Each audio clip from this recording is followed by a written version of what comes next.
Hey guys, today we're talking about Riemann sums, which are super awesome.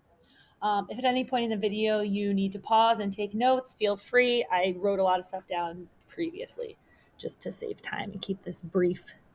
Okay, so let's begin at our current level of understanding, right? We know that we start with an original function, we take its derivative, and we get f prime of x. And that derivative tells us the slopes of the tangent lines as we move along the curve. Now we know how to integrate f of x dx, but like what is the integral? Like what does it tell us? When we first learned about derivatives, we opened up with that it's the slope of the curve, slope of the curve, slope of the curve, but we haven't really like learned what an integral tells us. And today you're going to learn that in a bounded integral where where we have boundaries between a and b, if we integrate the function between those two bounds, right? Let's say we have something that looks like this. The integral will yield the area under the curve. Let me show you how this works. If we have a graph of a velocity function, like this guy here, this like seafoam green square rectangle, we have a velocity of 60 miles per hour and it's constant and you drive for 2 hours, right? If you wanted to find the total distance traveled, you would do the rate at which you are traveling. So this is 60 miles per hour times the amount of time that you are traveling, right? So the total distance traveled would be 120 miles. How did you find that? How did you find that total distance traveled? Well, you basically just found the area of this rectangle, right? And that yielded the area under the curve or your total displacement. Okay. So that was a little kinematics example, but let's do a calculation, right? Let's see how that would look if we were calculating something on a graph. In this example, it says, suppose the velocity in meters per second of an object moving along a line is given by v equals t squared, where t is between 0 and 8. Approximate the displacement of an object by dividing the subinterval into subintervals of equal length. So the displacement of the object, we're basically finding or approximating the area under the curve, okay? So we have two subintervals. So we are looking at a bounded region between 0 and 8, right? And we want to have two subintervals. So we're going to have one subinterval going from 0 to 4, and we're going to have one subinterval going from 4 to 8. And the way that we're going to approximate this subinterval here is we're going to find the midpoint of each subinterval, right? So the midpoint of the first subinterval would be 2. The midpoint of the second subinterval would be 4. And if we're trying to do the same kind of thing that we did in that example up top with the velocity function, right? We are going to approximate the area under the curve by calculating the area of shapes that we know how to calculate the area of rectangles. So the width of this first rectangle here would be 4, right? And the way we could approximate the area is by taking that width of 4 and multiplying it by a height of v of 2, right? This midpoint here is a point along the curve. So we could get his y coordinate or his height by evaluating the original function v equals t squared when t is 2.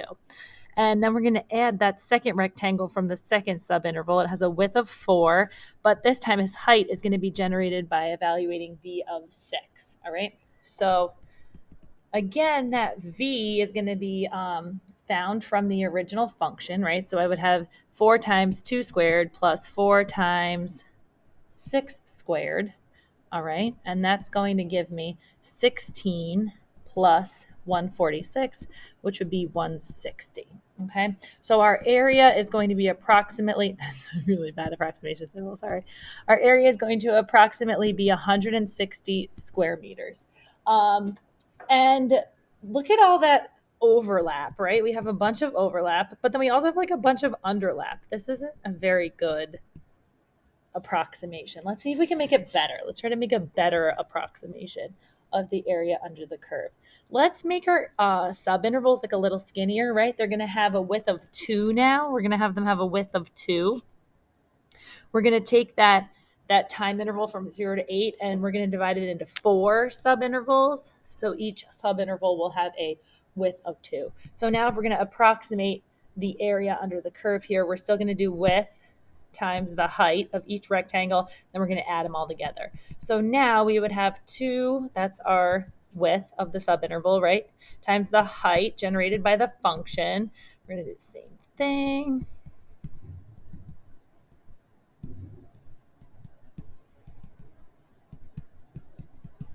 Okay. And the way that we get that v of 1 is we substitute it into the function v equals t squared, right? So we would end up getting 2 times 1 squared plus 2 times 3 squared plus 2 times 5 squared plus 2 times 7 squared.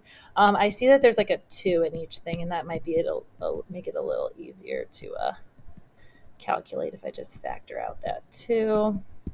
Now I can kind of do it in my head a little easier. So 49, 25, 9, 1 times 2. So I'm going to get 168, right? So the area under the curve now, when we've split it up into 4 intervals, 4 subintervals, is going to be 168 square meters. It looks like there's like less under approximation. There's a little less over approximation, right? The vertices of our rectangles that we're using to assume are getting a little closer to the actual curve, but let's make it better, right? So let's make it better by increasing our number of subintervals. Now we're going to have 8 subintervals. So we're breaking that interval up from 0 to 8 into 8 subintervals. So each subinterval is going to be 1 unit long, right? So our area will be approximated by 1, right? The width of the subinterval is now only 1. And then the midpoint of these intervals is going to get like a little trickier, right? So the midpoint of the first subinterval is going to be 1/2, right? And then plus 1 times the midpoint of the second subinterval, 1.5.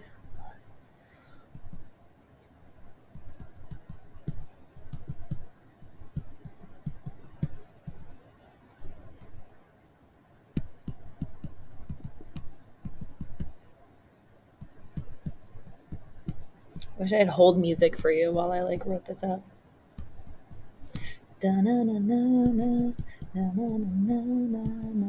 Hey.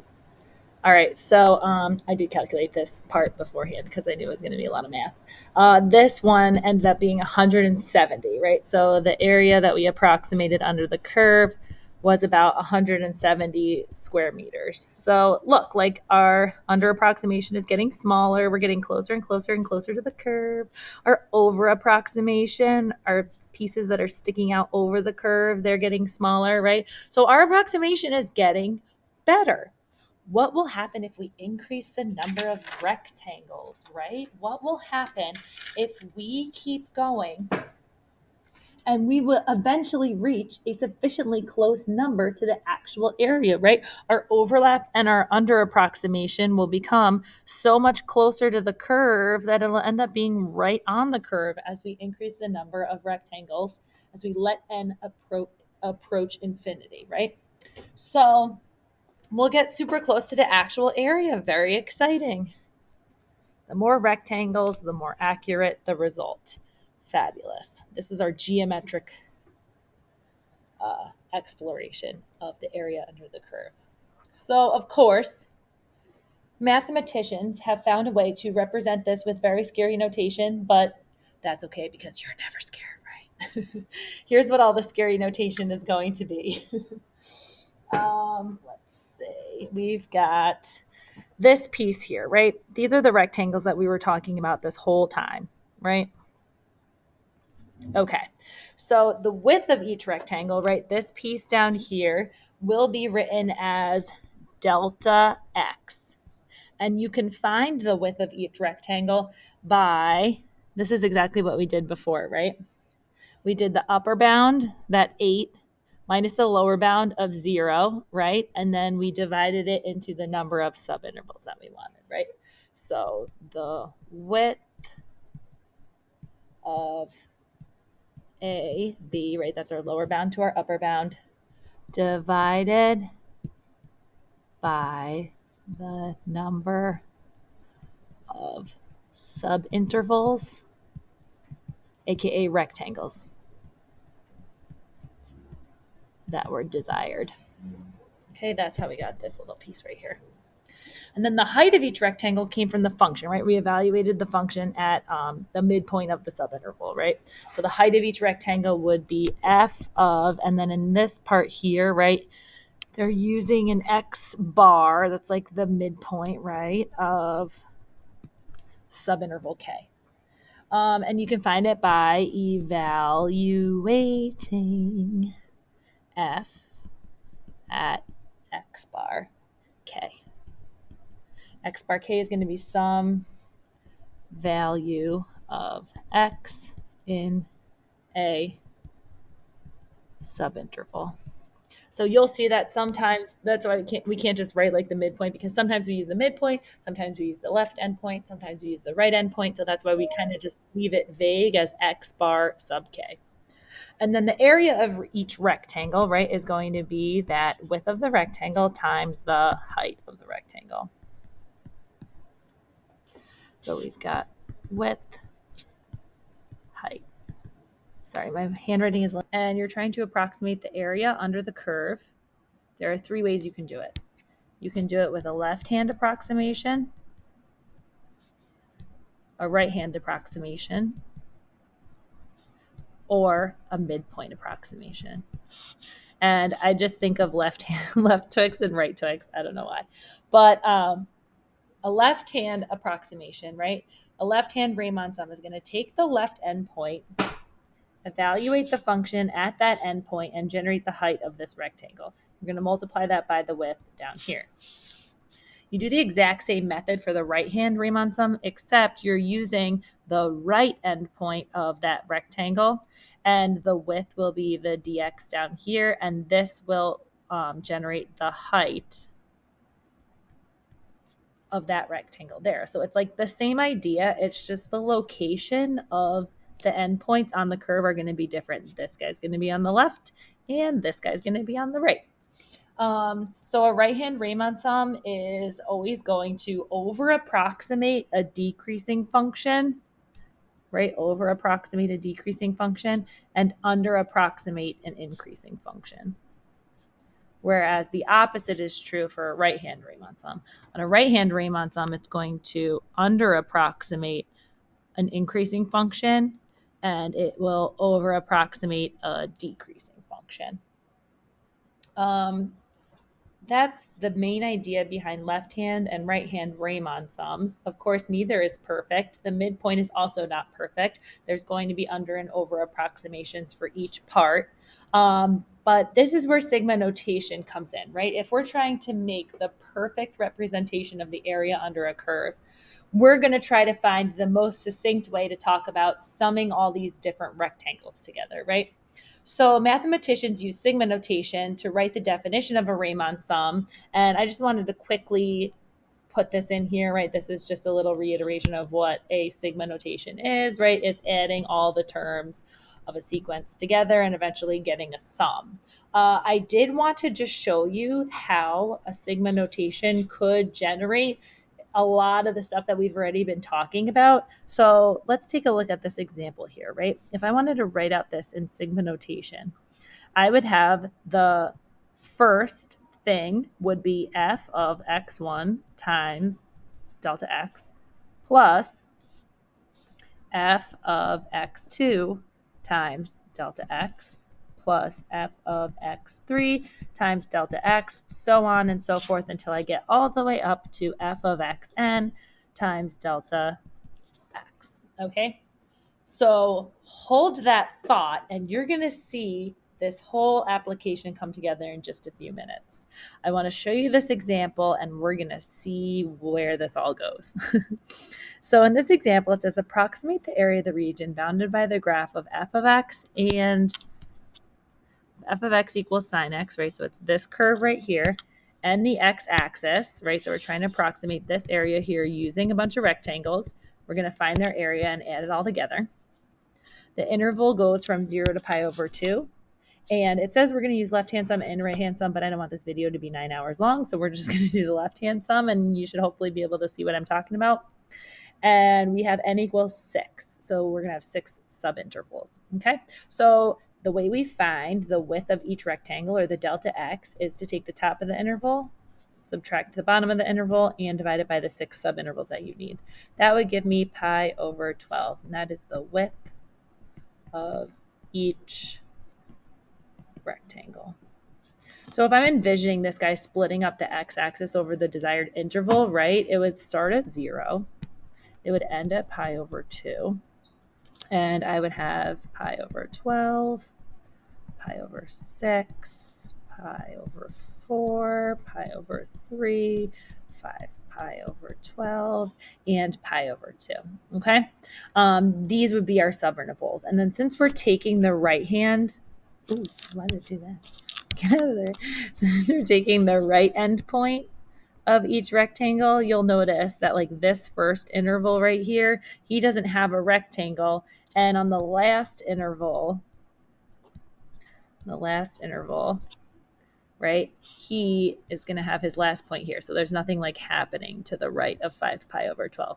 FYI. Okay, so now we are doing the left-hand sum approximation. This is an increasing function, so we are inherently going to have an under approximation of the area under the curve, but that is okay. We understand that as the nature of the beast. If we are trying to find the area of this guy, we would be doing the width of this rectangle times f of x1 plus the width of the next rectangle times f of x2. And we would keep doing that all the way up until we have the width of the last rectangle times f of x6. Okay? So, because we have 6 subintervals, we know that our interval goes from 0 to pi over 2. So let's show that in our formula, right? So now we would be subbing in a delta x of pi over 12 given the interval and the number of subintervals. So now I have pi over 12 is my width, right? And that is going to be multiplied by the height of each rectangle, right? So we have f of 0 plus pi over 12 times f of pi over 12, right? That would be this guy here. Okay, this guy just drops off because there's just the origin right there. Okay. So actually this is only, now that I'm looking at the picture, right, this guy is only going up to 5. So that's fine. All right, so now we have that plus pi over 12 times f of pi over 6 plus pi over 12 times f of pi over 4 plus pi over 12 times f of pi over 3, and then plus pi over 12 times f of 5 pi over 12. All right, cool. So we have a lot of stuff that we have to figure out here. F of means I'm finding that guy evaluated on the curve, right? So f of 0 would be sine of 0. So I would just like take all these here and just plug them into the sine equation or the sine function. And I did that on my calculator just for to save us some time here, right? And I put it in like this. So this is what I entered, right? I'm in radians and I'm just multiplying the height of every rectangle by its width. And I'm generating an area of 0.863382. Okay, so my area that I approximated using rectangles was 0.863. And that was on the interval from 0 to pi over 2 of sine of x. All right, cool. So now what I'm going to want to do is have you pause the video and think about the following questions as food for thought, okay? You're going to answer questions 1, 2, and 3 with the video paused, and then come on back and we'll put it all together. So pause. And hello, welcome back. How are you? All right, so we are just talking about this whole idea of Riemann sums in the lens of a left-hand sum because that's what we calculated up here to find the area under a sine curve, okay? So this is just me explaining this as a left-hand sum, okay? So we have this guy, right? He is our Riemann sum representing the left-hand sum that we just calculated, right? We had f of x sub k, that was the interval, times the width of that rectangle in that interval, right? This is the height of each rectangle. This is the width of each rectangle. This sigma is telling me that I'm adding each evaluated piece of the sequence together, right? And our n, we calculated it with 6 subintervals. But imagine if we let n go to infinity, right? As n goes to infinity, think about what happens to the width of each rectangle, right? As n goes to infinity, the width of each rectangle is going to get skinnier and skinnier and skinnier and skinnier. So the width of each rectangle, as n approaches infinity, will approach 0, right? So if we put bounds on the curve and we said, okay, start making rectangles at A, stop making rectangles at B, we could add up all the rectangles from A to B, let the number of rectangles n approach infinity. That's what this big stretched out S for summa means, right? And we're going to let the width of the rectangles delta x approach 0, and we will get a very, very accurate calculation of the area under the curve known as the integral. That's what the integral function does. I do want you to make a connection between this dx here, or this delta x, and the dx that's in an integral. So the differential dx becomes dx, and f of x is the function here. This becomes the lower bound, this becomes the upper bound, and it's all rooted in the idea of a Riemann sum. Okay?